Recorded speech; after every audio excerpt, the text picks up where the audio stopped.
జనసేన సాధకులు, క్షేత్రస్థాయి నాయకులు కలిపి జనసేన పార్టీ నిర్మాణంలో ఒక కీలక ఘట్టాన్ని పూర్తి చేశారు. మొన్న వైజాగ్లో జరిగిన సేనతో సేనాని సమావేశంలో ఒక జన సైనికుడు మాట్లాడుతూ, మా ఊరికి నేనే పవన్ కళ్యాణ్, ప్రతి సమస్యకి నీ దాకా రానన్నయ్య అని చెప్పినప్పుడు ఇది నేను కోరుకున్న పార్టీ నిర్మాణం అనిపించింది.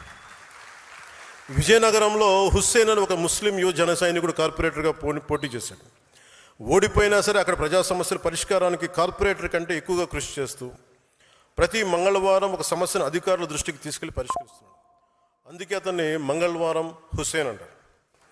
హుస్సేన్ లాంటి పోరాట స్ఫూర్తి ఉన్న వ్యక్తికి ఒక ఆయుధం ఇస్తే ఇంకా బలంగా పోరాడతాడు. ఆ ఆయుధమే జనసేన. ఇలాంటి వ్యక్తుల్ని నేను కోరుకుంటా ఉన్నాను. అలాగే తెలంగాణ నుంచి నల్లమల చెంచుపెంటకు చెందిన శివాన్ని 18 ఏళ్ళ యువకుడు కావచ్చు, అరకు పాడేరు ప్రాంతంలో నక్సలైట్ అవుదాం అనుకున్న ఒక బాబురావు కావచ్చు, వీరికి రేపటిపై నమ్మకం కల్పించింది జనసేన. అది పర్టికులర్లీ వల్నరబుల్ ట్రైబ్ వర్ణానికి చెందిన బాబురావు ఈరోజు నక్సలిజం ఆలోచనలు వదిలి ప్రజాస్వామ్య వ్యవస్థపై నమ్మకం పెట్టుకొని జనసేన తరపున వార్డు మెంబర్గా గెలిచి ఉప సర్పంచ్గా ఎదిగాడు. ఇలా నన్ను కదిలించే సక్సెస్ స్టోరీస్ చాలా ఉన్నాయి. జనసేన అనేది ఒక రోజులో పుట్టింది కాదు, ఒక 25 ఏళ్లుగా నాలో రగులిన ఒక ఆలోచనలకి ప్రతిరూపం. నేను ఏ స్థాయి నాయకుడిని అవ్వాలని ఆస్తి జనసేన పార్టీ పెట్టలా, ఒక ముఖ్యమంత్రి అయిపోవచ్చు అన్న ఆలోచనతో పెట్టలా. ఒక పార్టీని పెడితే ఎంత సమాజంలో ఎంత మార్పు తీసుకురాగలం. చిక్బళ్ళాపూర్కి చెందిన ఒక ఆడబిడ్డ వచ్చి నాకు అవినీతిపైన పోరాటం చేయాలని, నాకు నువ్వు ఆయుధం అవ్వన్నా, నువ్వు ప్లాట్ఫామ్ ఇవ్వంటే నేను అలాంటి వాళ్ళ కోసం పెట్టాను పార్టీ. కొత్త తరహా నాయకత్వాన్ని ఎలా నిర్మించగలను అన్న తపన జనసేనకి పునాది. ఒక్కడిగా ప్రారంభమైన జనసేన 100% విజయం సాధించిందంటే కారణం ఉమ్మడి పోరాటం. ఇది నా వల్ల సాధ్యం అవ్వలేదు. నా మీద నమ్మకంతో నాతో నడిచిన మీ అందరికీ ఈ విజయాల్లో నేనెంత భాగస్వామ్యం నాకుందో మీకు అంతే సమాన భాగస్వామ్యం. ఏ రాష్ట్రానికి వెళ్ళినా జనసేనకి ప్రత్యేకమైన గౌరవం ఉంది. పార్టీ మద్దతు కోరుతారు. అది మహారాష్ట్ర కావచ్చు, తమిళనాడు కావచ్చు, కర్ణాటక కావచ్చు. గత ఏడాది మహారాష్ట్ర ప్రచారానికి వెళ్ళినప్పుడు ఎన్డీఏ అభ్యర్థులు మనం వెళ్ళిన చోట దాదాపు 95% స్ట్రైక్ రేట్ సాధించారు. జనసేన మద్దతు ఉపయోగపడిందని చెప్పినప్పుడు అది చాలా చాలా ఆనందాన్ని ఇచ్చింది. ఈ విజయం ఒక్క రోజులో రాలేదు. దశాబ్దన్నర కాలం పాటు మనం నలిగిపోయాం, వైఫల్యాలు చూసాం, గుండాలని ఫ్యాక్షన్ రాజకీయాలను తట్టుకుని ఇక్కడ దాకా వచ్చాం. ఈ మధ్యన పక్క రాష్ట్రంలో అక్కడ ఒక పార్టీ పెట్టి విజయం సాధించి ముఖ్యమంత్రి అవ్వగానే మన ఆంధ్రప్రదేశ్లో చాలామంది మీరు కూడా అలా చేసి ఉండాల్సిందని చెప్పి నాకు తెగ మెసేజ్లు పంపిస్తూ ఉన్నారు. ఊళ్ళో పెళ్ళికి ఏదో హడావుడి ఉంటారు కదా,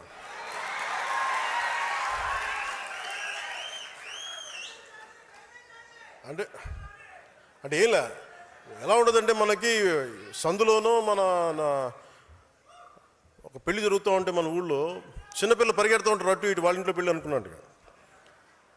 అరే ఆంధ్రప్రదేశ్ పరిస్థితులు వేరు. సరే వీళ్ళు చెప్పినట్టుగానే మనం కూర్చొని 2019 నిలబడ్డాం. ఎక్కడ పెట్టారు? 2 చోట్ల ఓడించారు కదా. పోనీ ఎవరైనా నిలబడ్డారు ఆ రోజున నాయకులు అంటే అందరూ పారిపోయారు కదా. సో అందుకని కంపారిజన్ పెట్టకండి. నిజంగా నేను పదవే నాకు ప్రధానం అనుకుంటప్పుడు 2008లోనే యూత్ వింగ్ కాదు ఎంపీగానే పోటీ చేశాను.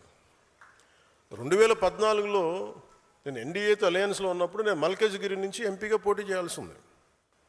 బట్ నేనేమనుకున్నానంటే, ఎందుకు చెప్తున్నాను ఇదంటే, నేను ఒక పార్టీని నడపాలి, ఇది సమాజంలో మార్పు పట్టుకు రావాలంటే నాకు తెలియాలి కదా కష్టం. ఒక కమ్యూనిస్ట్ నాయకులను చూస్తే కింద క్షేత్రస్థాయిలోకి వెళ్ళారు, నలిగారు, దెబ్బలు తిన్నారు. ఒక కాంచీరామ్ దెబ్బలు తిన్నాడు, నలిగారు. ఒక పార్టీని నడపడం ఏదో కూర్చోబెట్టి ఎదిగేయటం వచ్చేయటం పదవిలో కూర్చోవటం కాదు. ఎలా నడపగలవు? ఒక సమూహాన్ని నీతో పాటు నడిపించాలని నీకు ఎంత సత్తా ఉండాలి, ఎంత అవగాహన ఉండాలి నీకు. నువ్వు ఆ భావజాలను కట్టుబడి ఉంటావా లేదా అనేది మనకు తెలియాలి. అందుకని ఇవన్నీ నిర్ణయించుకొని ఒక దశాబ్దం నేను నలుగుతానని నిర్ణయించుకున్నాను. అది 2007 నుంచి మొదలుపెట్టిన ప్రయాణం 2014 18 దాకా అలా నడుస్తూనే ఉన్నాను. నలిగాను దశాబ్దం. ఆ తర్వాత 2019 చేశాను. ఎంత గెలుస్తానో తెలియదు, ఓడిపోతానో తెలియదు. బట్ అసలు ఐ వాంటెడ్ ఎక్స్పెరిమెంట్. చూద్దాం ఏం జరుగుద్దు. దెబ్బ తినకుండా ఏది రాదు. అదే 2024కి దాని గురించి మళ్ళీ వివరిస్తాను మీకు. అంటే ఇవన్నీ నేను ఒక పార్టీని నడపడానికి ఎంత బలం ఉండాలి, ఎంత భావజాలం ఉండాలి, ఎన్ని కఠినమైన పరిస్థితులను ఎదుర్కొంటే తప్ప నేను నడపలేని పార్టీని. ఈ రోజున అందరూ నన్ను వదిలేసిన నేను పార్టీని చాలా ధైర్యంగా ముందుకు తీసుకెళ్ళగలను. ఆ ధైర్యం నాకు ఈ సుదీర్ఘ పుష్కర కాలం నాకు ప్రయాణం నాకు ఇచ్చింది. నాకు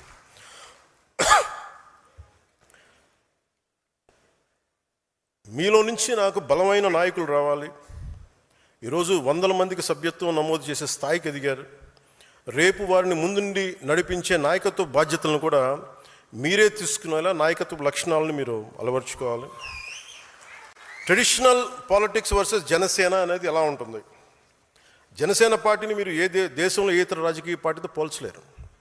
జనసేన ఒక లెఫ్ట్ వింగ్ కాదు, రైట్ వింగ్ కాదు, అది వామపక్ష భావజాలం కాదు, లేదంటే దాన్ని ఒక రైట్ వింగ్ ఐడియాలజీ కాదు. రెండింటిని ఉన్న మంచి ఆలోచనల్ని సమన్వయం చేస్తూ ఒక middle path committed ideology Janasena.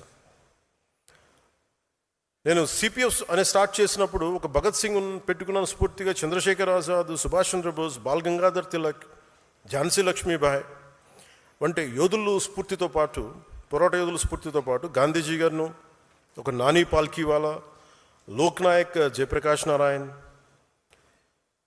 అలాంటి సంఘ సంస్కర్తల ఆలోచనలు, నాయకుల ఆలోచనలు, స్వామి వివేకానంద, నారాయణ గురు లాంటి మహనీయులు వారి ఆలోచనలు, ఇలా అనేక అంశాలని సమన్వయం చేసి నిర్మించబడింది పార్టీ జనసేన. సో జాతి పోరాట స్ఫూర్తి, రాజ్యాంగ నిర్మాతల ఆశయాలు నిజం చేయడంతో పాటు భవిష్యత్ తరాల కోసం ఆలోచించే ఒక బలమైన భారత్ని నిర్మించడంలో మన వంతు కృషి చేయడం, అది జనసేన లక్ష్యం. ఉదాహరణకి కర్ణాటకలో కాంగ్రెస్ ప్రభుత్వం ఉన్నా, ఇక్కడ ఎన్డీఏ ప్రభుత్వం ఉన్నా, రైతులు, అటవీ ప్రాంత ప్రజలు ఏనుగులు దాడితో ఇబ్బందులు పడుతున్నారని తెలిసి కర్ణాటక ప్రభుత్వంతో చర్చించి కుంకి ఏనుగులు తీసుకురాగలిగామంటే, జనసేన మాట్లాడితే అది మనల్ని విభేదించే కాంగ్రెస్ నాయకులైనా చాలా సెన్సిబుల్గా మాట్లాడితే పంపిస్తారని అనటానికి ఈరోజు మనకి ఆ కుంకి ఏనుగులు ఇక్కడ తీసుకురావడం. వ్యక్తులపై ద్వేషంతో రాజకీయాలు చేయదు జనసేన. ప్రజా సమస్యలపై పరిష్కారం మన ప్రథమ లక్ష్యం. జనసేన 7 సిద్ధాంతాలని మదనం చేసి రూపొందించిన కొందరు జనసేన ఎందుకు కులాలు మతాల గురించి మాట్లాడుతుంది, మళ్ళీ కులాలకి అతీతమైన రాజకీయాలు అని అంటూ ఉంటారు. కులాల్లో ఉన్న అసమానతలు, అన్యాయాలు, మతాల మధ్య ఉన్న భేదాభిప్రాయాలను చర్చించి అర్థం చేసుకొని పరిష్కరిస్తేనే కదా సమానతతో కూడిన సమాజాన్ని నిర్మించగలం. కేవలం ఒక కులాన్ని కావచ్చు, కొన్ని కులాలని కావచ్చు, ఒక మతాన్ని కావచ్చు ఓట్ బ్యాంక్ చూసేవాళ్ళు ఈ విషయంపై దాటేస్తారు. నాకు ఆ భయం లేదు, నాకు మొహమాటం కూడా లేదు. నాకు అరకులోని పీవీటీజీ వర్గాలు, శ్రీశైలం అడవుల్లోని చెంచులు, సరైన గుర్తింపు లేని బుడగ జంగాలు, గౌరవం కోరుకుంటున్న రెల్లి వర్గాల కోసం న్యాయం జరగాలి నేను బహిరంగంగా మాట్లాడతాను. ఆ విషయాన్ని మీరు అర్థం చేసుకోవాలి, అర్థమయ్యేలా మన ప్రజలకు వివరించగలగాలి.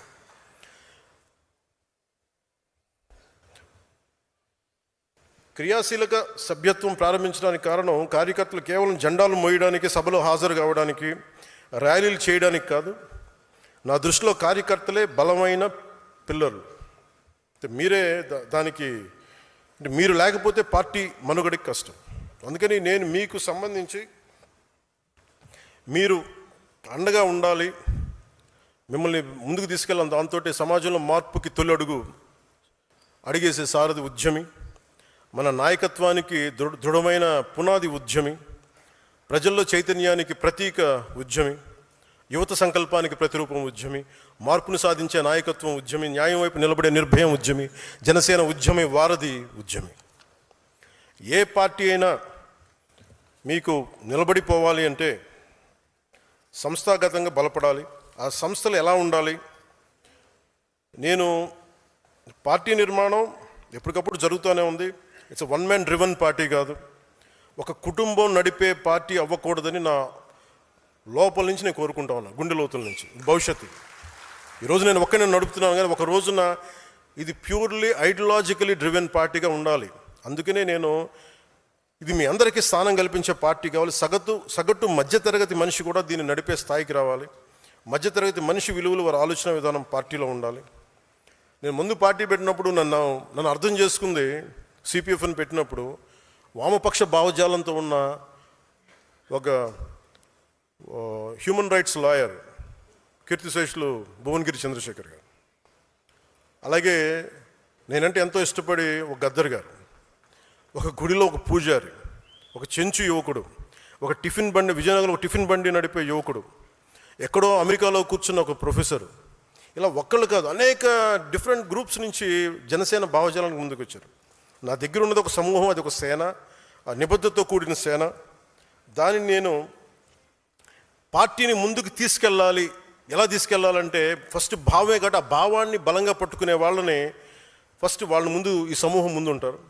వాళ్ళని నేను ఈ రోజును జనసేన రక్షాదళ్గా చూడాలనుకుంటున్నాను. జనసేన ఏ ఉద్దేశంతో అయితే ప్రారంభించబడిందో, ఏ ఉద్దేశాలనైతే దారి తప్పకుండా కాపాడే సమూహం ఇది. అవసరమైతే క్షేత్రస్థాయిలో పోరాటం చేసే సిద్ధాంతం బలం కలిగిన సైన్యం ఇది.